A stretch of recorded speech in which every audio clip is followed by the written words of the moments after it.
영상이 많은 간호사나 의학 계열에 종사하시는 임상병리사 분들이나 이런 분들한테 도움이 많이 됐었나 봐요. 그 이후에 이쪽 의료계통 쪽에 있는 분들께서 문의가 정말 많이 왔습니다. 카톡이든 카페 통해 가지고 연락이 많이 하는데요. 그래서 오늘은 이렇게 금융권, 그러니까 더 나아가서 보험회사와 전혀 관련이 없는 우리 간호사, 임상병리사 분들처럼 의료계통 분들이 보험사 이직을 준비하기 위해서 무엇을 해야 되나, 구체적으로 무엇을 하면 좋을지에 대해서 한번 준비해 봤습니다. 결론부터 얘기 드리면 크게 두 가지입니다. 정량적인 준비와 함께 보험회사에서 해당 직무의 역할을 공부하는 것입니다. 언더라이터나 의료심사를 지원하시는 분들이 경력도 다 다르고요. 근무했던 과도 모두 다릅니다. 거기서 무슨 응급병동을 했었고 아니면 또 무슨 과를 했고, 이러한 차이가 지원자가 주장하는 어떤 스페셜함이, 병원에서 했던 이러한 어떤 나의 차이점들이 보험회사 서류 전형이나 면접에서는 그만큼 인정되지 않을 확률이 높습니다. 그러니까 병원의 디테일한 근무 환경, 근무했던 과, 이러한 차이가 유의미하게 생각하지는 않아요. 그래서 사실 과거 병원의 경험들은 당연히 내가 해왔던 거기 때문에 막힘없이 준비를 해야겠지만요, 오히려 차별화하기 어렵다는 점이 있습니다. 그래서 작지만 그래도 어필할 수 있는 보험 자격증을 준비하라고 저는 멘티들한테 권유를 해왔습니다. 그리고 다 합격을 했었고요. 기본적으로 CKLU나 AKLU와 같은 생명보험협회에서 나온 보험회사 언더라이팅 자격증이 있습니다. 그 다음에는 FKLU라는 게 있는데 이 자격증은 사실 응시 요건이 까다로워서 응시 자체가 안 되고 AKLU까지만 해도 충분합니다. 그리고 그 다음에 손쉽게 준비할 수 있는 게 또 보험심사역이라는 자격증이 있습니다. 이게 또 개인 심사역이 있고 기업 심사역이 있는데, 여기서는 개인 심사역만 취득을 하시면 됩니다. 또 더 나아가서 손해사정사라는 자격증이 있는데요. 이거는 통상 1년을 준비를 해야 되고, 또 앞에 있는 시험들과 다르게 객관식 시험이 아니라 주관식 시험이다 보니까 처음 공부하고 거기서 회사 다니면서 동시에 한다면 단기간에 붙는 거는 현실적으로 쉽지가 않습니다. 그래서 저는 항상 이제 중요하게 생각하는 게 가성비거든요. 가성비로 취득을 하면서 우리가 준비한다고 하면 CKLU, 그 다음에 AKLU, 그 다음에 개인 심사역 정도 취득하면은 충분히 난 보험회사에 대해서 지원하려고 준비했다 어필이 가능합니다.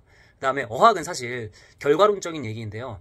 제가 합격시켰던 모든 멘티들은 전부 어학 점수가 있었습니다. 그래서 어학이 한번 해두면 사실 2년간 유지가 되기 때문에 든든한 나의 히든 카드가 될 수가 있습니다. 그리고 언더나 심사의 경우에 계속 약관이나 어떤 금융당국의 기준들이 자주 변해요.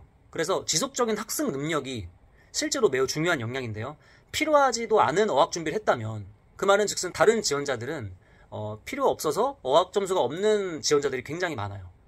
그렇다면 반대로 나는 그거 자체로도 이미 이 내가 지원하려고 하는 언더나 의료심사 쪽 직무에 필요한 꾸준한 학습 능력을 갖고 있다고 어필을 할 수가 있습니다.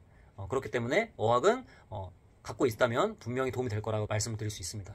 여기까지가 정량적인 요소이고, 그 다음은 정성적인 부분입니다. 실제 면접에서는 이 부분이 더 유효하고 의미있게 작용을 할 수가 있어요. 그래서 언더나 심사같이 보험회사에서 이러한 직무가 어떤 역할을 하고 더 나아가서 어떠한 영향을 줄 수 있는지까지, 그리고 통상 우리가 아는 게 의학 지식과 그리고 병원 경험을 어필하는 데 그치는데 사실 실무에서는 그렇지 않습니다. 여기는 보험회사예요. 그래서 보험회사에서는 현장을 알아야 돼요. 여기서 현장이란 영업 현장을 뜻합니다.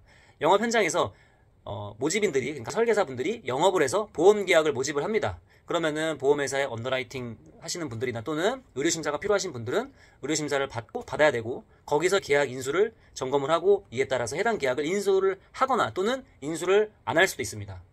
그러면 이러한 과정에서 현장과의 소통할 일이 매우 많아요. 사실은 이게 사실은 업무의 한 60% 70%일 수도 있습니다.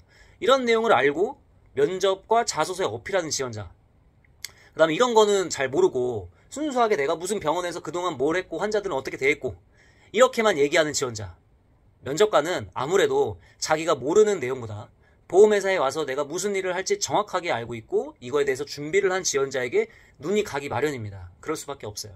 그래서 이러한 준비를 해보시면은 분명히 바늘 구멍 같은 이런 취업시장이지만 그 바늘 구멍에 들어갈 수 있다고 생각합니다. 그리고 그렇게 결과물들을 저는 직접 눈으로 봐왔습니다. 오늘은 이렇게 의료계통분들이 보험회사 쪽에 언더라이팅이나 의료심사로 이직을 할 때 도움이 되는 준비 방법들에 대해서 알아봤습니다. 영상을 보시고 도움이 되셨다면 좋아요와 구독 부탁드립니다. 그리고 댓글로 궁금한 거 남겨주시면 제가 답변을 드리겠습니다. 머무르는 것보다 도전해서 쟁취하는 데 도움을 줄 수 있는 보험이 되겠습니다. 감사합니다.